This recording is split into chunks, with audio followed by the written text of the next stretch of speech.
Good morning, beloveds. It is April 27th.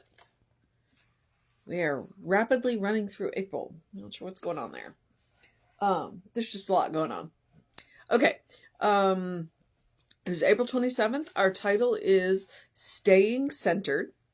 The first quote is, God is a spirit, and they that worship God must worship God in spirit and in truth.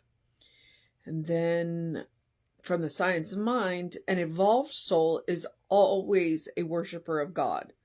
They worship God in everything, for God is in everything. And that is the Science of Mind text, page 362. All right.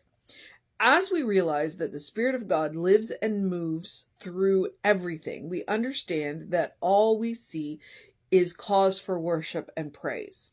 We often become so involved in human details, mundane events, and what appears to us sometimes as boredom that we temporarily lose sight of the fact that we are always in the divine presence. However, there are ways in which we can remind ourselves of our true reality.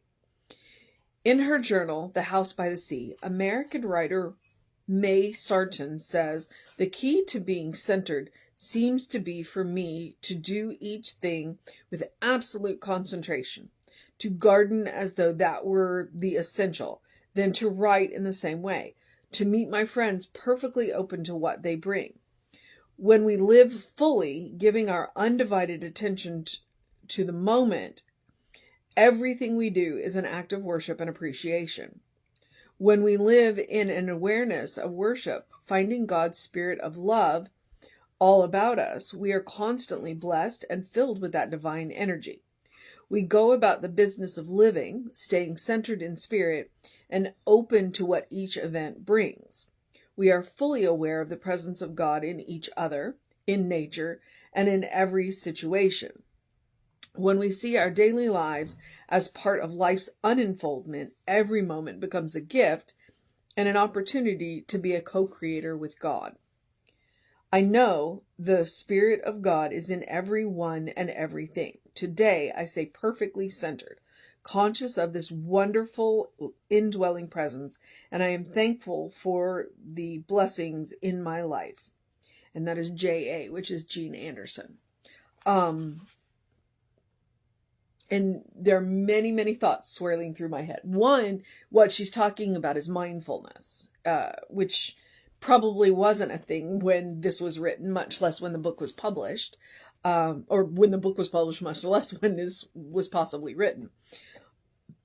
But mindfulness, it's also a little bit of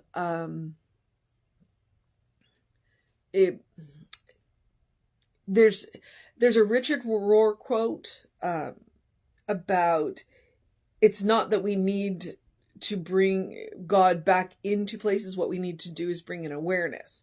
And I probably just butchered that quote, so please look it up. It's like God is everywhere. You can't keep God out of anywhere. You'll hear politicians go off on about, they don't want God. Well, you know what? God's already in the schools. The issue that you are having is that you're banning a specific type of prayer because not everybody does that kind of prayer. If you let everybody do their own kind of prayer, then you don't have an issue with God in the schools. God's gonna be there whether we pray or not. So it's the awareness. And it reminds me, and I think Ansel Adams is one of the ones who said this, although he may not be the one that said exactly what I'm about to say.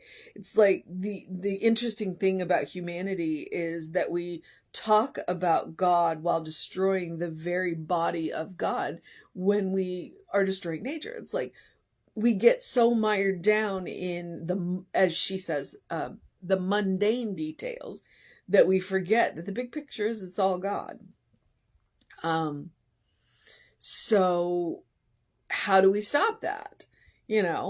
And that's one of those things. That's one of the reasons why I don't have it on now, because I haven't put my the rest of my jewelry on.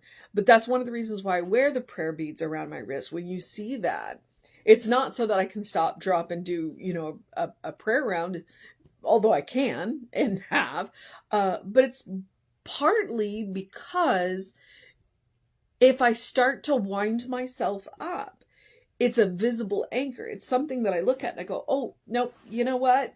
God's in this situation. God is in this situation with me. I'm not in this situation by myself. So sometimes it's very helpful to choose something. That's why a lot of people wear, the crosses around their neck.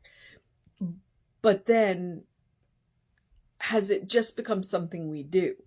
Or is it something that when we touch it, we're mindful? Same with the prayer beads on my wrist. It's something that we're mindful of.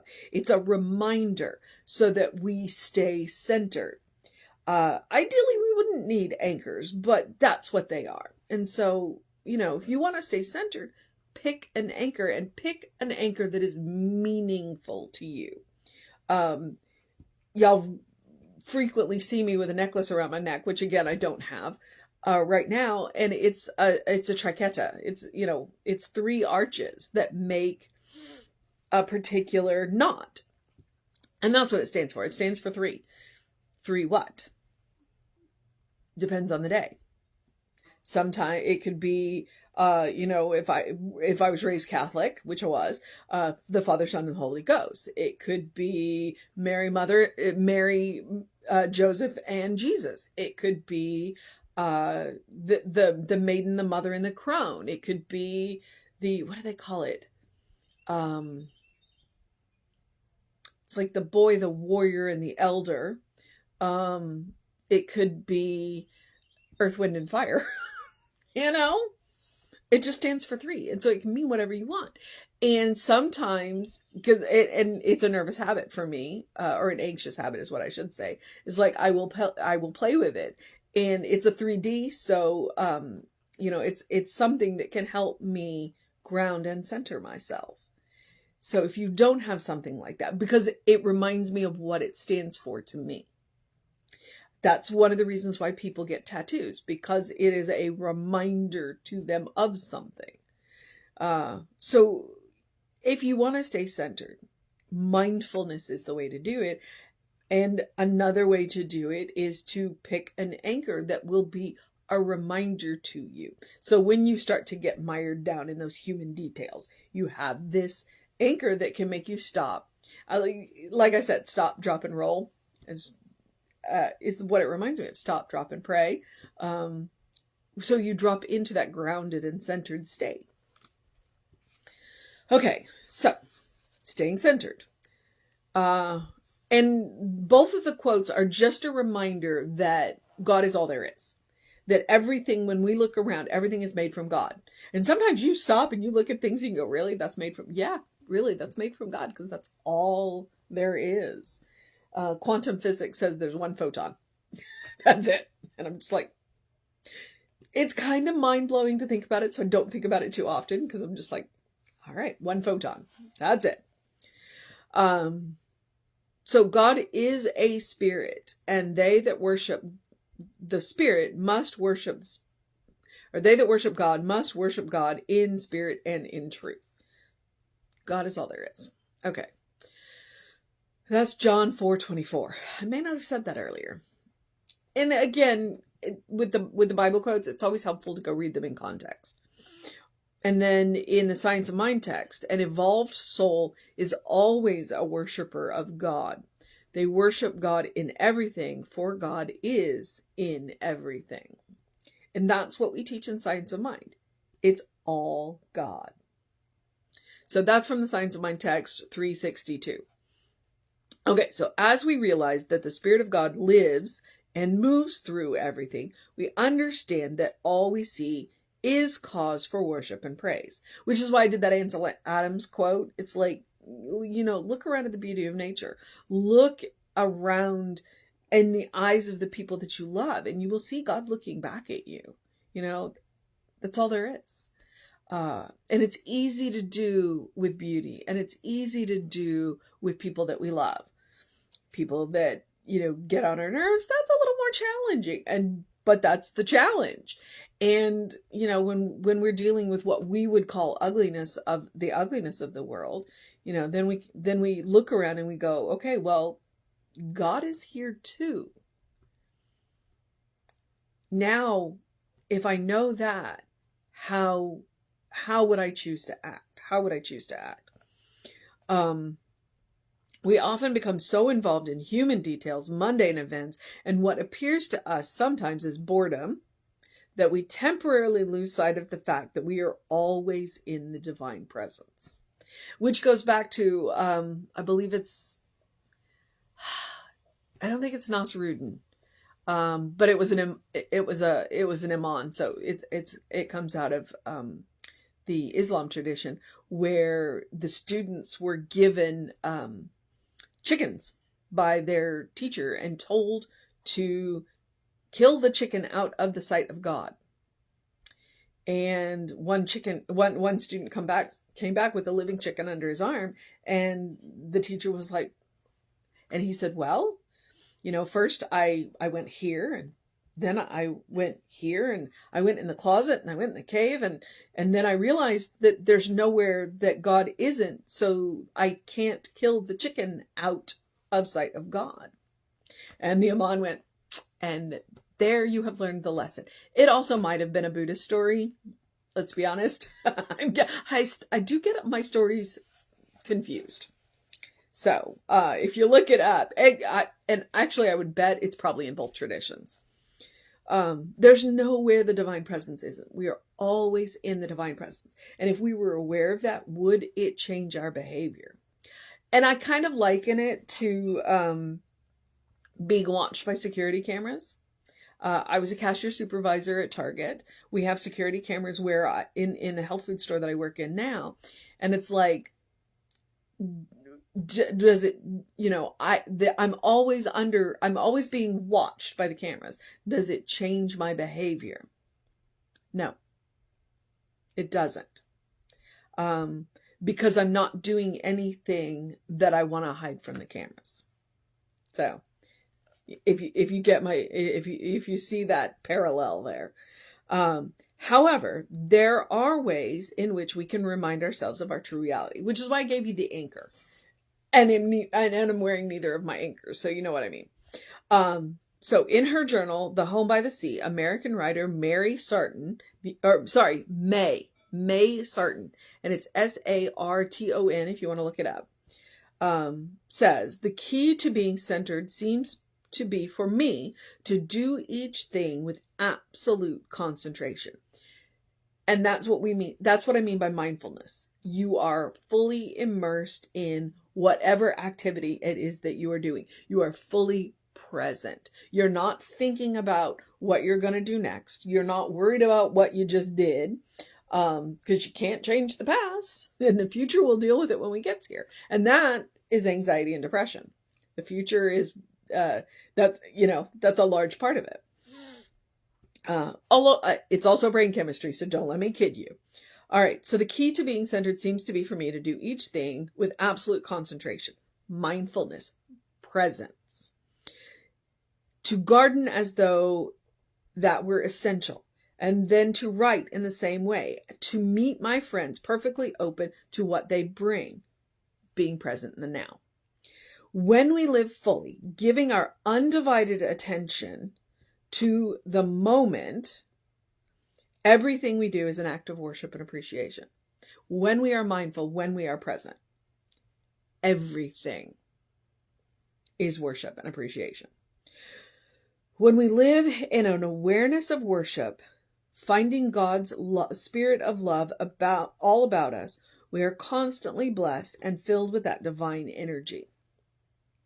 When we are aware of God, when we are aware of the what Emerson likes to call the everlasting arms, that we are always held in. Always. Okay. It just makes life a little bit better. And sometimes it makes life a lot better. But sometimes what we're aiming for is a little bit, because we can build on that. We go about the business of living, staying centered in spirit and open to what each event brings. We are fully aware of the presence of God in each other. You'll never look in the eyes of someone that God doesn't love. You will always, when you look in the eyes of anyone, see God looking back at you. They may not be aware of it, but it'll change your interaction with them if you are. So we are fully aware of the presence of God in each other, in nature, and in every situation.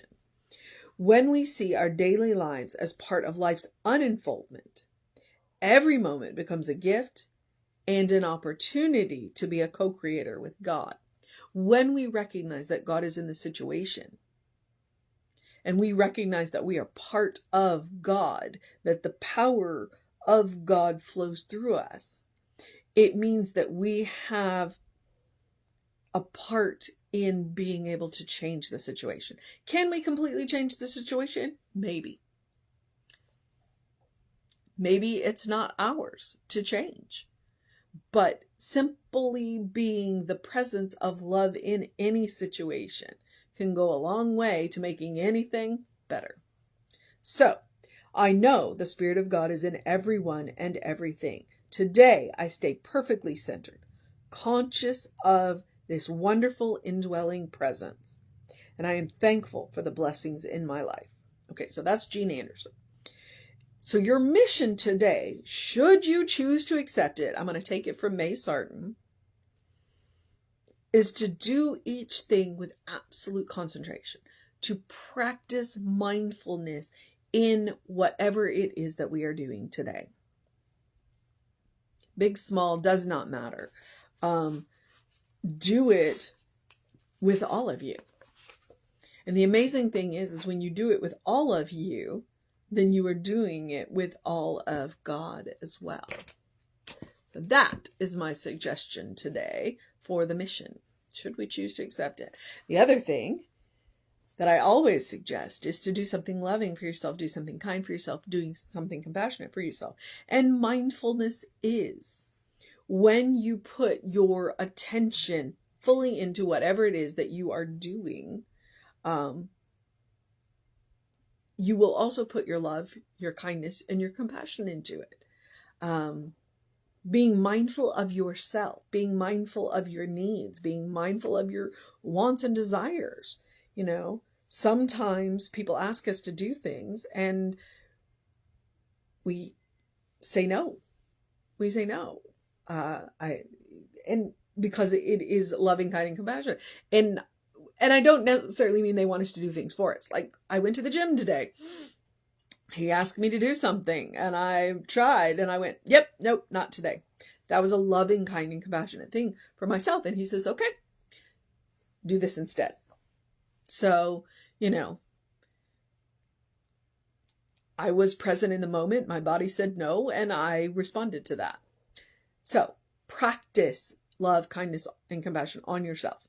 And please do it because you deserve your own love, your own kindness, and your own compassion.